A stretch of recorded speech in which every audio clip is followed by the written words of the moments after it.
So why am I a Christian, as the series asks? Well, there's a tradition in sermons that they have 3 parts.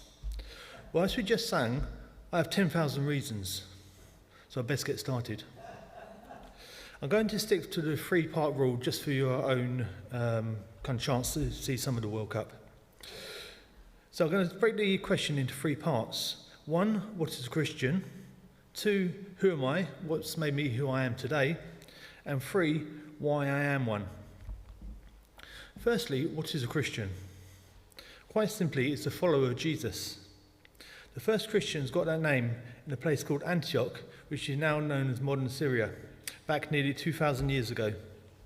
They got this name because the disciples or followers of Jesus mirrored the life of Jesus, who is known as the Christ. Christ just means the anointed one, or literally the divinely chosen one. The boy's name Antioch means resistant or holding fast, which is exactly what the early church was doing with all the persecution going on. The persecuted church has been a lot on my mind over the years, alongside mental health issues. You'll see in this talk that I like the idea of doing rather than saying. Last April, I completed 3,000 push-ups for mental health charity. I could stand here all month asking for cash in a sponsored beg. But to symbolise the struggles I had with mental health, which I'll go in later, I decided that a physical struggle would symbolise the mental one. Let me go back to the start with a little bit about me. What a cute baby. You're not meant to laugh at that. I was born at £9.6 back on the 19th of April 1977. For those doing the calculations, I'll save you doing the maths. That makes me 46 and counting. Hard to believe, I know. I also weigh a little bit more now, about 32 times. I was born in the Clapham Hospital in South London. At times, the South London accent pops out. You know what I mean, mate?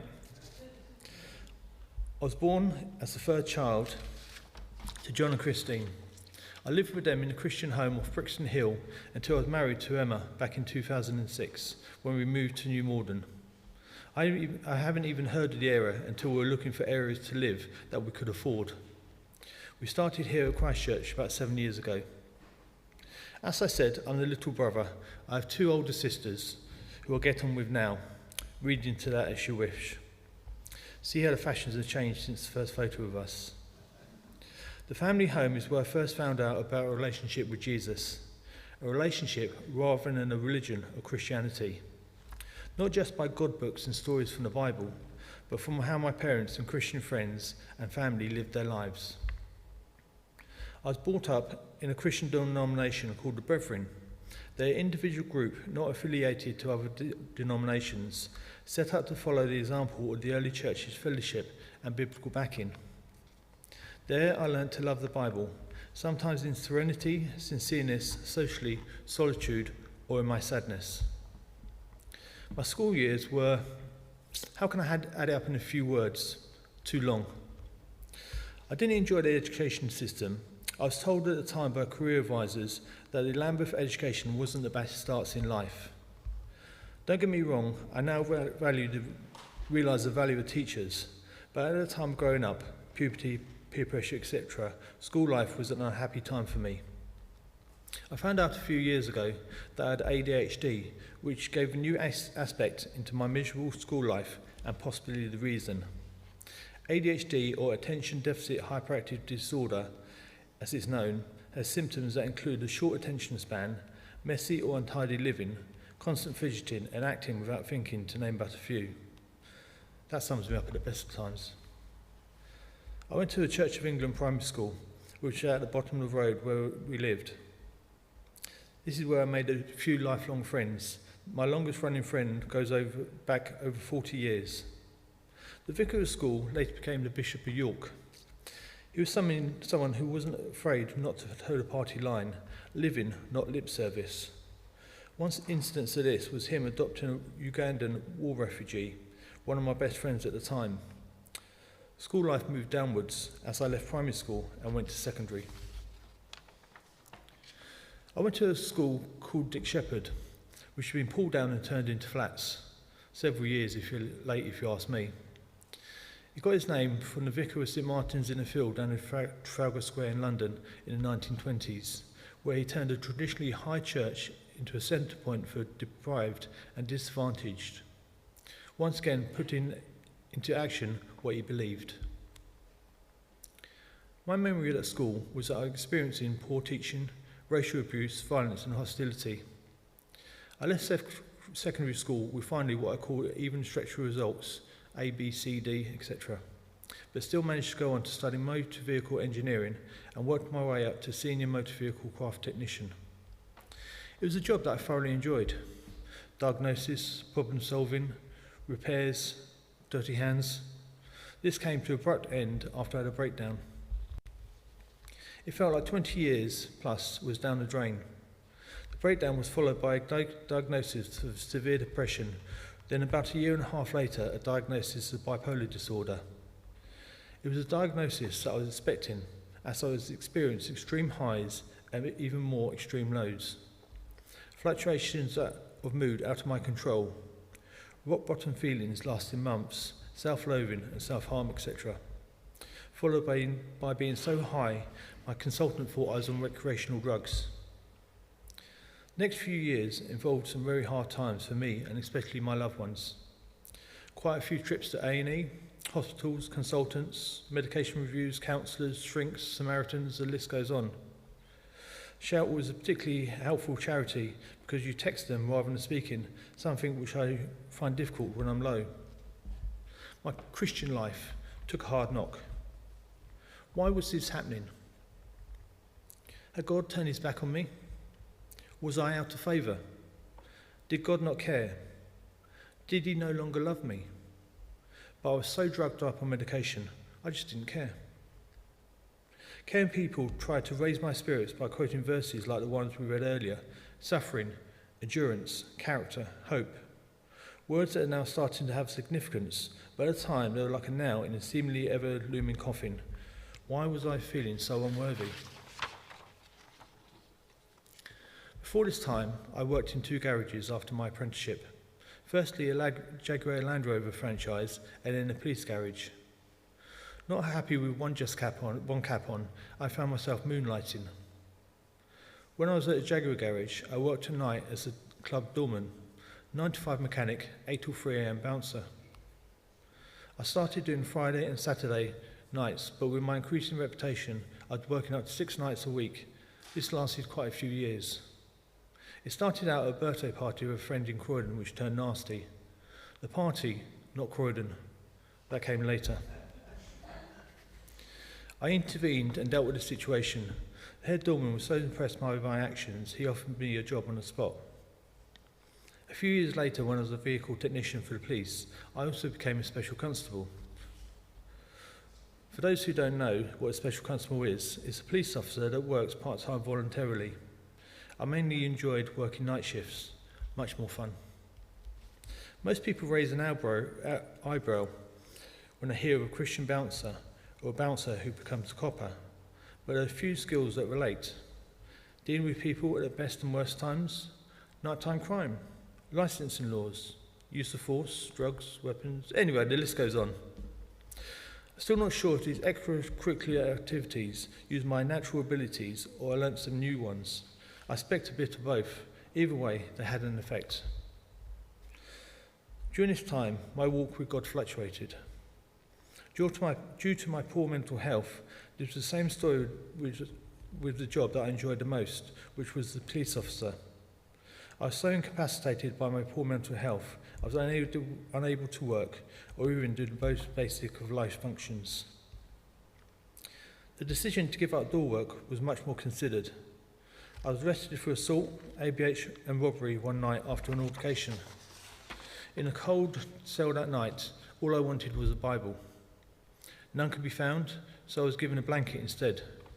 1 need out of 2 needs that ain't bad, I guess. I donated the Bible later on to the custody suite. Living, not lip service. I was released on bail while they investigated the night. I now believe that it's thanks to God and the prayers of everyone I knew, the charges were dropped just a few days before I was to reappear. Alongside this, I was in a new relationship with Emma. I met her when I was working in a nightclub in Wimbledon one Christmas. She wanted to wish her friends inside a happy Christmas before going off to church for a midnight service. At first, I wouldn't let her in. What struck me about her, as well as her looks, was how open her faith was, when at this time my faith was a struggle. We married in 2006. We had two great boys, Matthew and Nathan, who are 8 and 4. Unfortunately, due to the excessive amounts of meds I was on, I regrettably don't remember some of their childhood or even some of my own. But where does God come into the equation? Why am I a Christian, as the title says? In those years and decades, my character has changed several times, not always my own choice or desire, sometimes for the better, sometimes for the worse. But one thing that hasn't changed is my belief that God exists. Through the highs and the very lows, I felt that something more powerful was at work. At one point, I wondered how God should be honoured and followed, as I knew that God deserves to be. I looked at different religions and realised I wasn't good enough for God to be pleased with me by what I did for him, but it's what he did for me that made me all right with him. God over the years has shown himself to me through what he's done, not just telling, but showing.